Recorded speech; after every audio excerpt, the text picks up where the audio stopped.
welcome back to another video on Life with Kim.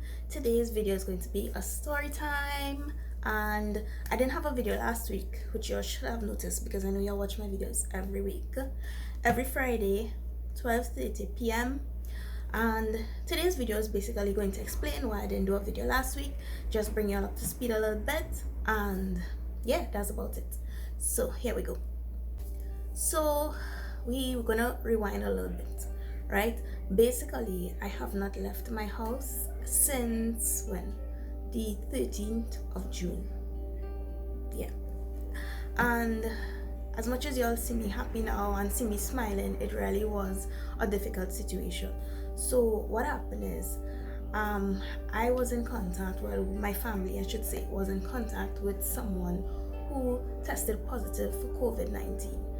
And well, that in itself was its own ordeal to deal with, right? But what I really want to talk from my experience is, of course, the quarantine part of it, and what I think people don't get, what I think people don't understand, what I think they need to understand about this whole thing, right? If you happen to hear noise, it's either people passing the road playing music, my rowdy neighbors, or probably my nephew, probably, right?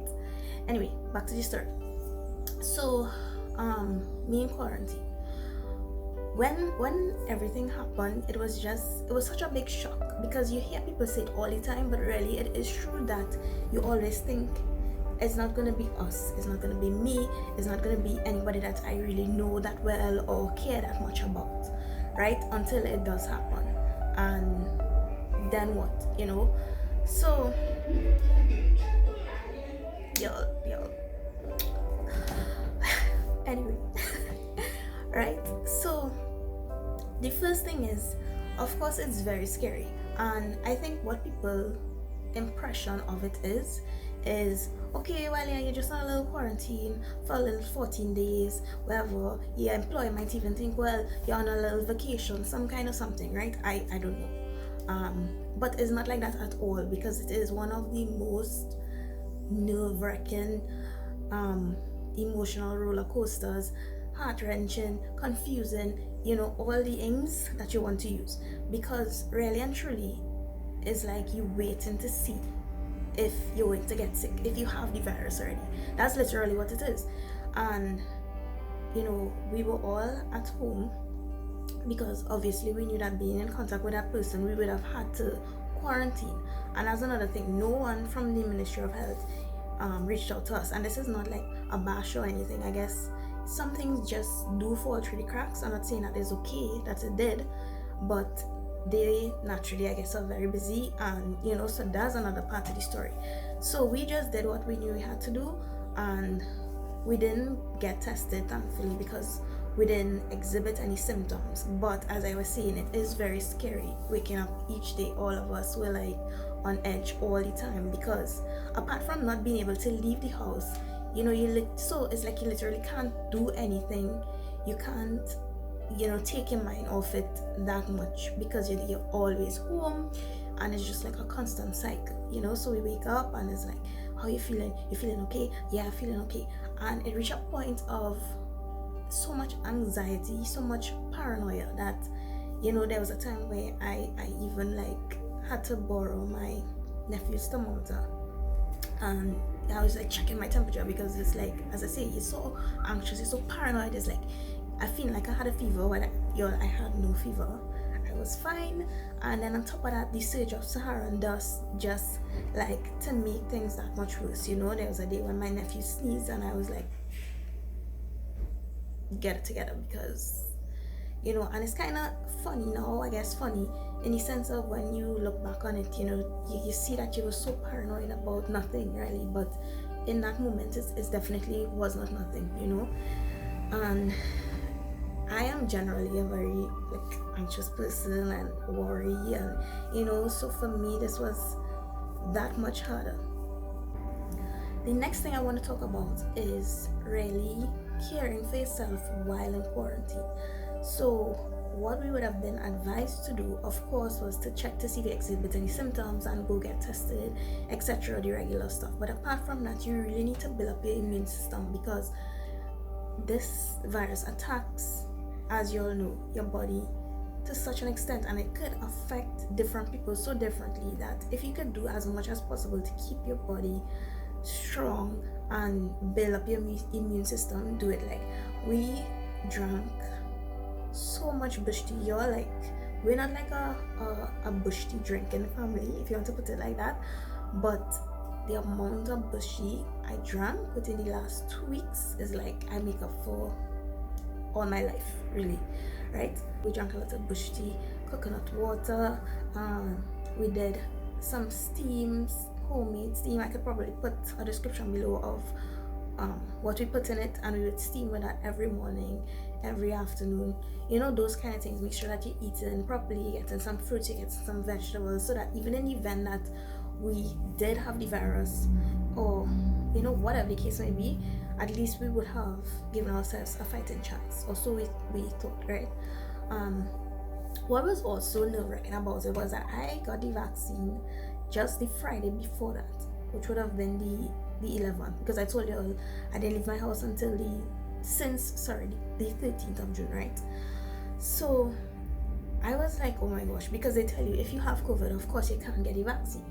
And there was, you know, just like what, 3 days before I would have taken the vaccine, you know. So in retrospect, I am like beyond thankful that everybody is just safe.